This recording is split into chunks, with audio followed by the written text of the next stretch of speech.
بسم الله الرحمن الرحيم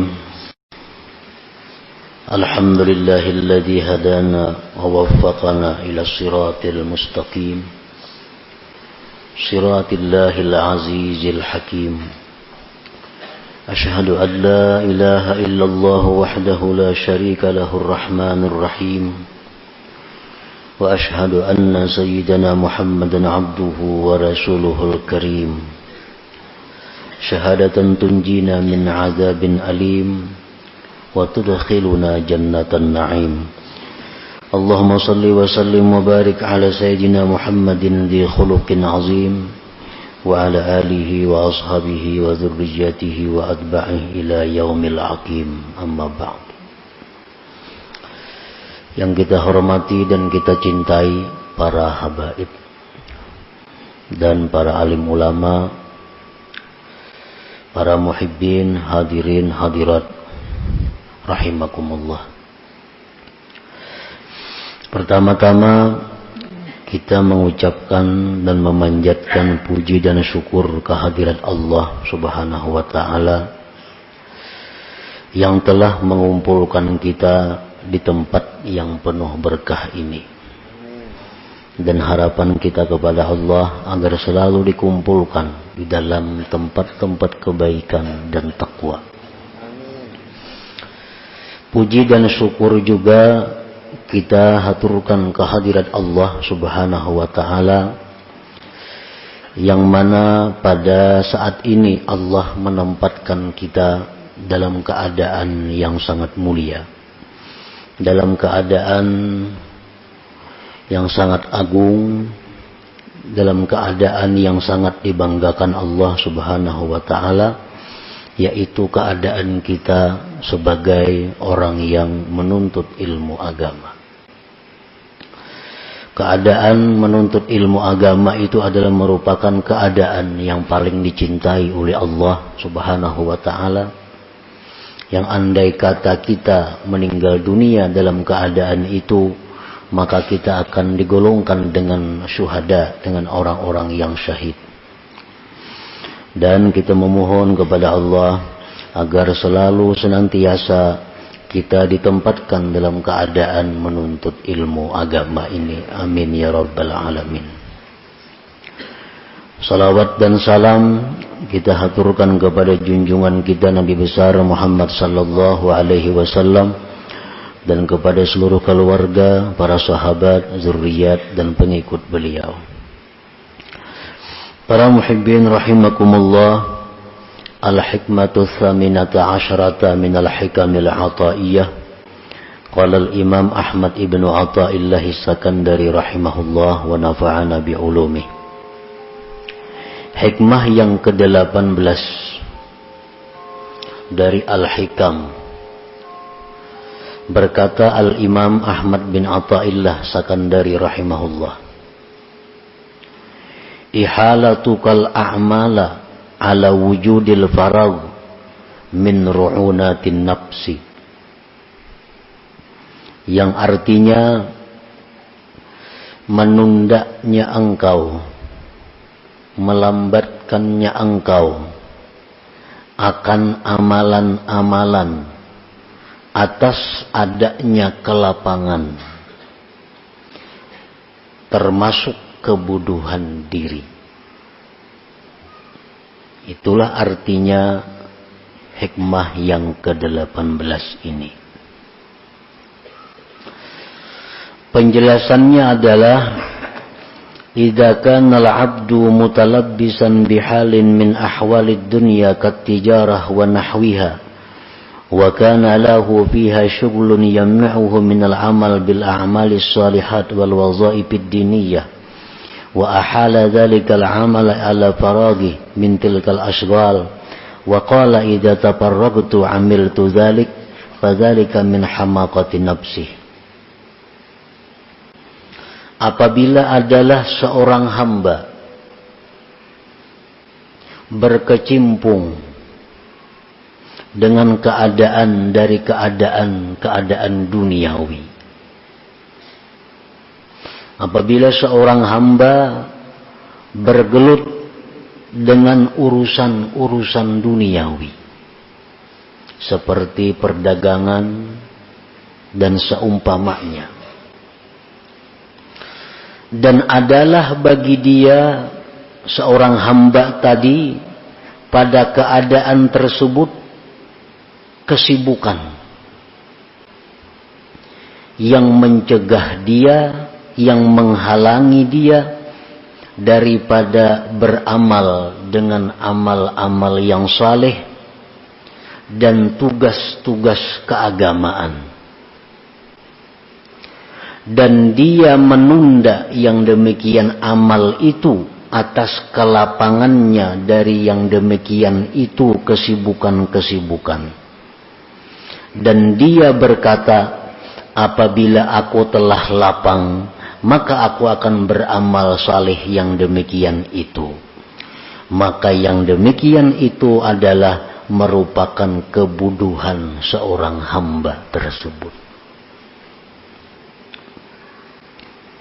Nah, ini manusia, ini hamba Allah, orang yang sangat sibuk dengan urusan-urusan yang sifatnya dunia. Baik inya bertani, baik inya berdagang, baik inya pegawai, apapun keadaannya, dia sibuk. Dan kesibukannya itu menghalangi dia daripada beramal saleh, daripada melaksanakan tugas-tugas keagamaan yang semestinya. Kada sempat lagi inya beramal saleh, kada sempat lagi melaksanakan tugas-tugas agama karena kesibukannya tadi. Dan dia menunda yang demikian itu beramal saleh atas waktu lapang dari itu kesibukan-kesibukan tadi. Dan dia mengatakan, apabila aku nantinya sudah lapang, maka aku akan beramal amal saleh itu. Nah, orang seperti ini di dalam agama dianggap orang yang bodoh ngarannya. Para muhibbin rahimakumullah, tugas-tugas keagamaan, amal-amal saleh yang mesti dilakukan oleh orang yang berakal adalah perbuatan-perbuatan, bacaan-bacaan, tafakkur yang kita dituntut untuk melakukan itu.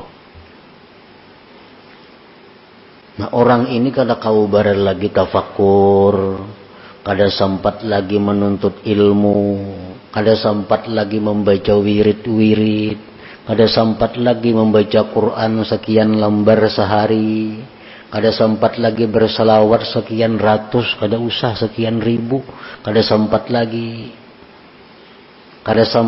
silaturahmi karena banyaknya kesibukannya. Dan dia mengatakan, kaina aku sudah lapang bisa ain itu. Ini lagi sibuk, lagi banyak urusan. Nah, bila mana demikian halnya, kita ini dianggap bodoh. Nah, para muhibbin rahimakumullah, dalam sehari semalam ada waktu 24 jam. Nah, bagaimana orang yang berakal itu mengelola waktu 24 jam ini? Bagaimana mestinya orang yang punya akal bisa mengelola waktu 24 jam ini dengan baik, dengan yang diridai Allah? Di dalam Suhuf Ibrahim disebutkan, hendaknya waktu itu dibagi 4. Ada waktunya dalam 24 jam itu kita munajat kepada Allah. Seperti sembahyang, membaca Al-Quran, berzikir, termasuk di dalamnya bersalawat. Nah, ada waktu dalam 24 jam untuk itu. Kemudian ada waktu dalam 24 jam itu dia muhasabah dirinya. Muhasabah dirinya. Muhasabah itu artinya adalah menghitung kembali. Sekarang sudah berapa umurku? Berapa banyak sudah waktu yang kuhabiskan untuk agama? Berapa banyak waktu kuhabiskan untuk dunia? Berapa banyak dosa yang diperbuat? Nah, dimuhasabah diri. Nah, dalam 24 jam sehari itu mestinya ada waktu untuk itu. Nah, yang ketiga, dalam 24 jam itu ada waktu untuk tafakkur. Untuk berpikir. Berpikir apa? Berpikir tentang kejadian-kejadian alam semesta ini. Termasuk di dalamnya adalah menuntut ilmu. Karena menuntut ilmu ini memerlukan tafakkur, memikirkan apa yang disampaikan Rasulullah Sallallahu Alaihi Wasallam, memikirkan apa yang difirmankan oleh Allah Subhanahu Wa Taala, memikirkan apa yang disampaikan oleh para aulia Allah. Nah, dalam sehari semalaman ini kita ada waktu untuk itu. 3. Dan yang keempat, di dalam sehari semalaman ini kita ada waktu untuk berusaha menafkahi keluarga. Ada waktu untuk itu. Nah, bila kita bisa mengelola yang demikian, maka kita dianggap sebagai al-aqil, orang yang berakal. Nah, para muhibbin rahimakumullah. Jadi dalam 24 jam itu guring kada dihitung. Jadi guring kita berapa? Misalnya yang kita cukup 8 jam, itu paling banyak guring. Lebih pada itu, ujar Imam Ghazali, kada manusia. 8 jam itu sudah paling full guring. Nah, jadi waktu 24 jam, 8 jam itu kita guring. Guring itu artinya nilainya 0. Kada jadi napa-napa, kada ada dosa, kada ada pahala. Ini guring nang kada ada niat apa-apa, guring semata guring. Orang nang mengertinya guring berniat untuk hak tubuhnya, berniat agar supaya kuat bangunnya kaina. Nah, itu jadi ibadah guringnya. Ini guring nang biasa 8 jam. Kalau niatnya baik makin bagus lagi guring itu. Ada niat-niat guring supaya guringnya jadi ibadah. 8 jam. Jadi yang tersisa waktu lagi berapa? 16 jam. 16 jam lagi waktu. Nah, 16 jam inilah yang kita bagi 4. 16 jam inilah yang dibagi 4. Saparapat itu mestinya untuk urusan duniawi. Nah, saparapat untuk urusan duniawi. 3/4-nya urusan akhirat. Berapa seperapatnya? 4 jam. Nah, 4 jam berarti 12 jam lagi. Nah, 12 jam itu kita gunakan untuk ibadah, menuntut ilmu. 12 jam itu kita gunakan lagi untuk sembahyang, untuk zikir, untuk membaca Quran, untuk silaturahmi, untuk kebaikan-kebaikan. Nah, demikianlah orang yang disebut akil, orang berakal. Bila mana kita banyak kesibukan-kesibukan urusan duniawi yang lebih menguasai waktu kita, lalu kita tunda untuk melaksanakan yang demikian tadi, kaina aja kunang kaya itu kawa, wah ini kada kawa lagi.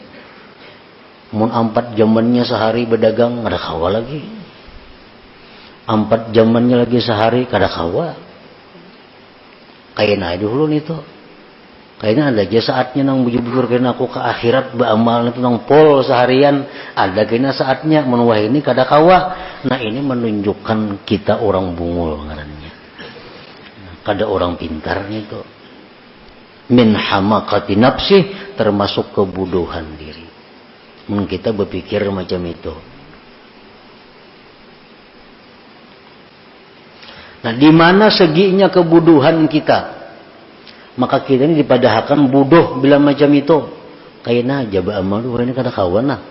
Ini banyak, itu banyak lagi masalah. Kaina dulu bila kaina mulainya nang bujur-bujur. Nah, bila kayak itu kita dikatakan bodoh. Di mana bodohnya? Wa hamakatuhu min salasati aujuh. Bodohnya itu dari 3 sisi. Al-awwalu isaruhud dunya 'alal akhirah allati hiya marji'uhu wa watanuhul hakiki. Wa dha'fu imanihi biqaulihi ta'ala wal akhiratu khairu wa abqa. Bodohnya itu yang pertama adalah dia mengutamakan dunia dari akhirat. Itu pertama. Waktu nang mustinya 4 jam untuk dunia, 12 jam untuk akhirat, dibaliknya. 12 jam untuk dunia, cuma 4 jam untuk akhirat. Bisa kada sampai juga 4 jam.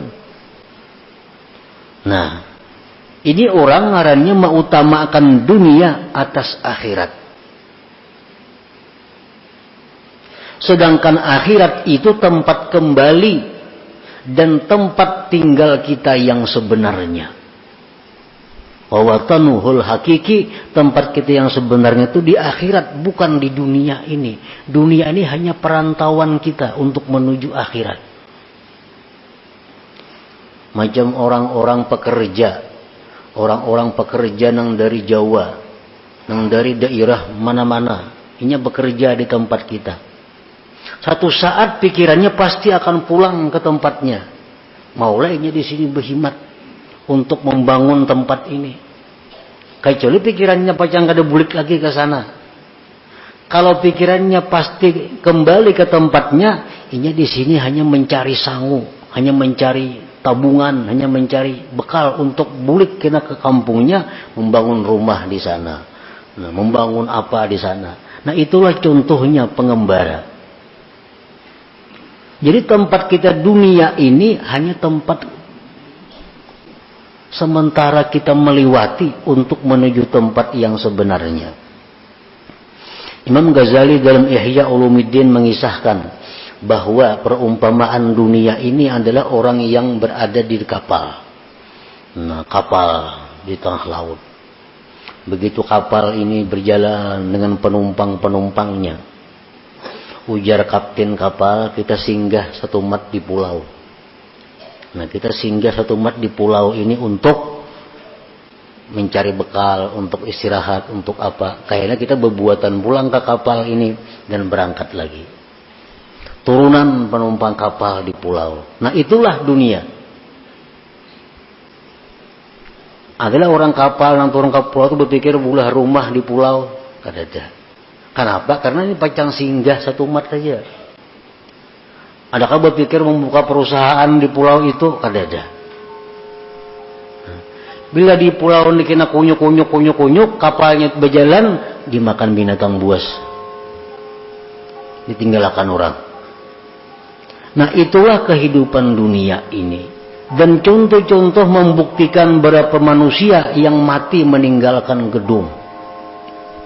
Berapa banyak manusia yang mati meninggalkan duit miliaran rupiah.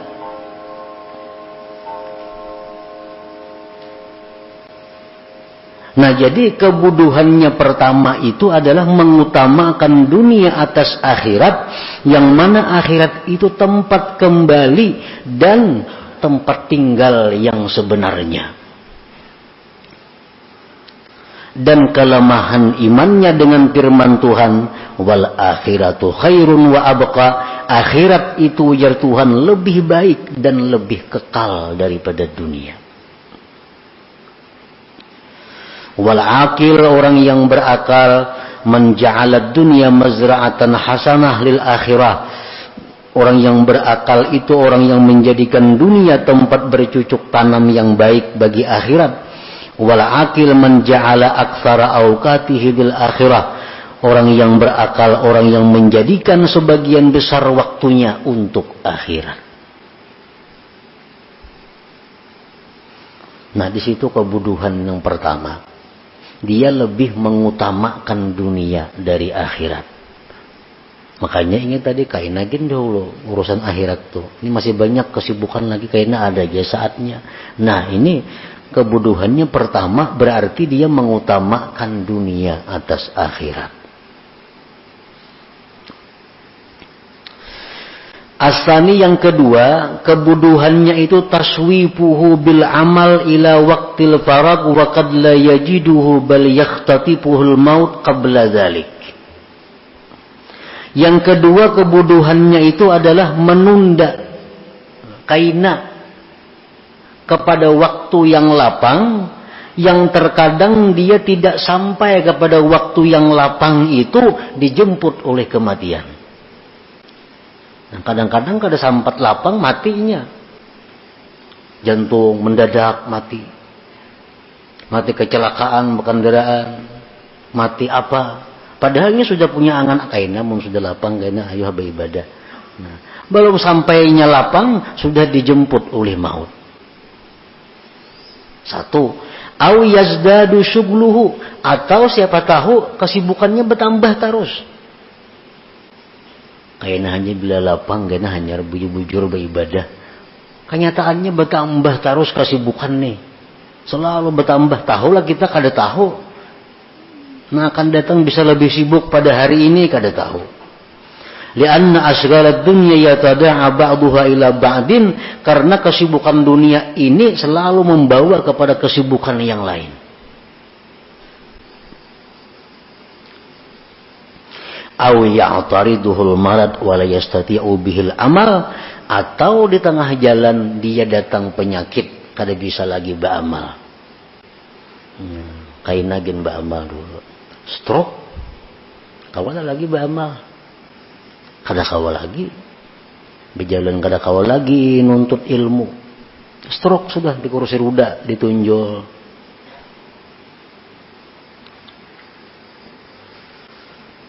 Nah, maka bila mana orang ini seperti keadaan demikian, sakitnya orang ini, kada beramalnya orang ini sia-sia. Lain jika orang ini pak amal dahulu, napa ibadat, imbatunya garing. Begitu garing kada kau lagi beramal, tetap ditulis Tuhan terus. Nah, hanya banyak karena garingnya dulu pak amal orangnya.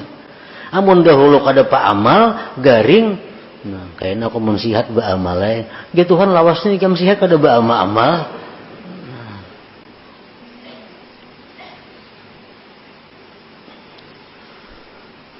Nah, wafil hadis disebutkan dalam hadis in aktsara syahi ahlin nar minat taswib, bahwasanya kebanyakan teriakan orang neraka itu akibat menunda-nunda tadi. Yang terbanyak orang masuk neraka akibat menunda. Kayaknya aja dulu tobat. Masih tanggung lagi nama alang-alang. Gawian ni malah alang. Kayaknya aja dulu. Ini masih awur lagi sibuk. Kebanyakan orang neraka itu akibat itu. Akibat taswib. Inna aktsara syahi ahlin nar minat taswib. Nah, dua sudah kebodohannya. Asalis yang ketiga kebodohannya itu qad yafrugu minal asghal wa qad da'ufat niyyatuhu wa himmatuhu li sababin minal asbab. Bisa-bisanya waktu nang jarnya bila lapang kena beramal. Ada waktu lapang. Siapa tahu niatnya sudah lemah. Nah, himmahnya sudah lemah. Banyaknya orang nang lapang kada beramal. Banyak. Begawi kada, apa kada, duduk kada kakaruan, ada beramal kada juga. Kenapa? Ini niatnya sudah lemah. Nah, niatnya sudah turun. Karena ada sebab-sebab lain. Apa sebabnya dahulu? Nah, para muhibbin rahimakumullah, apabila perkataan-perkataan para aulia, sabda-sabda Rasul, firman-firman Allah yang menyuruh kita bangkit untuk beribadah kepada Allah mengetuk hati kita. Mengetuk hati kita. Tapi kita kada mahirani. Dengar aja sudah bisa. Nah, kayaknya mendengar pulang arahan-arahan agama nih, kada mahirani pulang. Nah, akhirnya orang ini bisa ditutup oleh Allah, hatinya dikunci sama sekali. Nah itu jadi lemah niatnya. Nah, Allah itu bila mana mengetuk hati kita untuk beribadah, mesti disambut walaupun sedikit. Dalam hati ini ada datang ilham dari Allah. Kita jaka berzikir gitu 10 kali barang. Biar itu kada dihiraukan, kayaknya kada datang lagi ilham-ilham seperti itu. Ada kita mendengar hadis Nabi masuk ke dalam hati kita bahwa membaca salawat itu baik. Nah, itu ngarannya ilham Allah kepada hati kita. Salawat itu baik. Nah, terima 3 kali barang bersalawat, tanda kita menerima pemberian Allah ini. Bila kita kada hiraukan itu, kayaknya kada datang lagi mau hidayah seperti itu.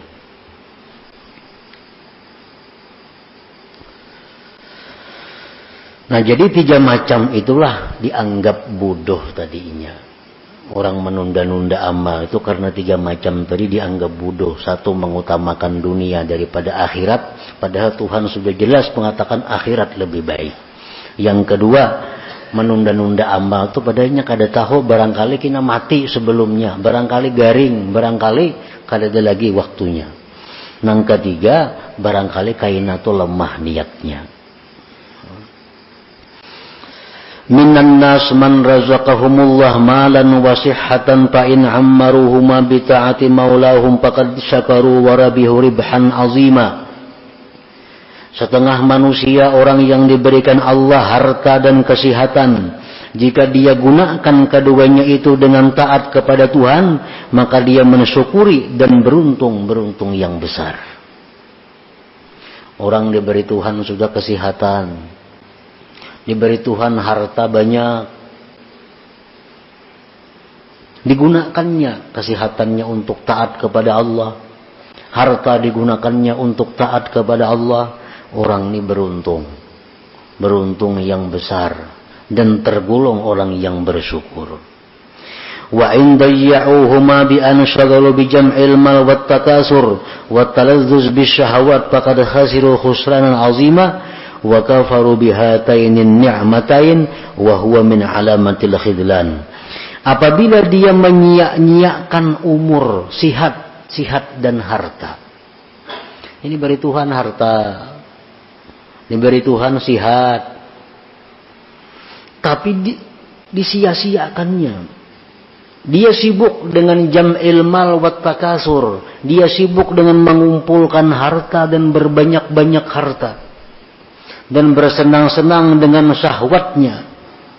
Maka orang ini mendapat kerugian yang besar, dan dia kufur dengan nikmat sihat dan nikmat harta itu, dan itu merupakan tanda kehinaan seseorang. Nah, tanda kehinaan ini artinya bakal jadi penghuni api neraka maksudnya. Nah, kita ini selama ini sihat aja awak, rajaki murah aja, tapi waktu kita banyak untuk urusan-urusan yang selain taat kepada Allah. Nah, itu alamat kehinaan kita, alamat kesusahan yang panjang bakal kita hadapi di akhirat. Tandanya itu. Nah, para muhibbin rahimakumullah, ada yang mengatakan bahwa mencari yang halal itu kan ibadah. Menafkahi anak istri itu ibadah. Dan itu adalah benar. Aku hari ini mau kada dagang, di rumah kada beberes, anak kada berduit. Jadi hari ini aku turun berusaha. Hari ini turun berusaha, seapa hasilnya untuk nafkah keluarga. Nah, ini nang ibadah. Ini nang bila mati fisabilillah. Orang ini di rumah kada ada lagi bekalnya. Baras kadada di rumah, duit kadada, turun berusaha memberi makani anak bini. Anak kada turun di rumah kada bisa apa-apa, turun berusaha ini mencari nang halal. Nah ini nang halal ibadah. Bila mati sabilillah. Ini nang alasan nang tepat. Kalau kita banyak berisi harta, duit banyak berisi di rumah, beras begudang di rumah, turun berusaha mencari nang halal, menafkahi anak bini itu kada cucuk alasan itu. Bagaimana setahun kada habis gudang itu dimakan. Nah itu kalau masih bercari artinya tujuannya takasur. Takasur itu apa? Memperbanyak harta. Dan itu dikutuk oleh Tuhan. Alhaakumut takasur dalam Quran tuh. Nah, jadi orang bercari ini, mencari harta ini kalau tujuannya menafkahi bini, anak, keluarga, itu fisabilillah. Kalau tujuannya takasur, banyak-banyak mengumpulkan, nah itu nang dicela. Nah, kesibukan-kesibukan itu yang mengurangi, kesibukan-kesibukan itu yang menghabiskan waktunya untuk ibadah. Nah, para muhibbin rahimakumullah. Jadi itulah sebagian yang dimaksud daripada hikmah yang ke-18 daripada hikam ataiyah ini. Yang kesimpulannya adalah hendaknya kita jangan menunda beramal salih itu. Menunda kepada waktu yang lapang. Kalau kita kada maulah lapang, kelapangan itu sulit datang. Nah, lapang sibuknya tergantung kita. Jangan menunggu lapang. Kalau kita menunggu kelapangan, hanya kita bangkit beribadah kepada Allah, menggunakan waktu yang banyak untuk ibadah kepada Allah. Nah, kalau kita menunggu kelapangan, kita dikatakan orang yang bodoh. Dan itu merupakan tanda kehinaan kita. Artinya, kesusahan, kesengsaraan yang panjang bakal kita hadapi di akhirat. Nah, para muhibbin rahimakumullah, mudah-mudahan kita diberi Allah hidayah dan taufik agar dapat mengamalkan ilmu yang diberikan Allah kepada kita ini. Ila hadratin Nabi sallallahu alaihi wasallam al-Fatihah.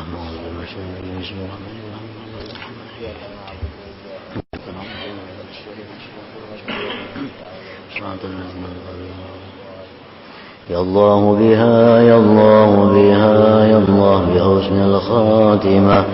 يا الله بها يا الله بها يا الله بحسن الخاتمة يا الله بها يا الله بها يا الله بحسن الخاتمة فيا أيها الرجل منه شفاعة صلوا عليه وسلموا تسليما اللهم صل وسلم على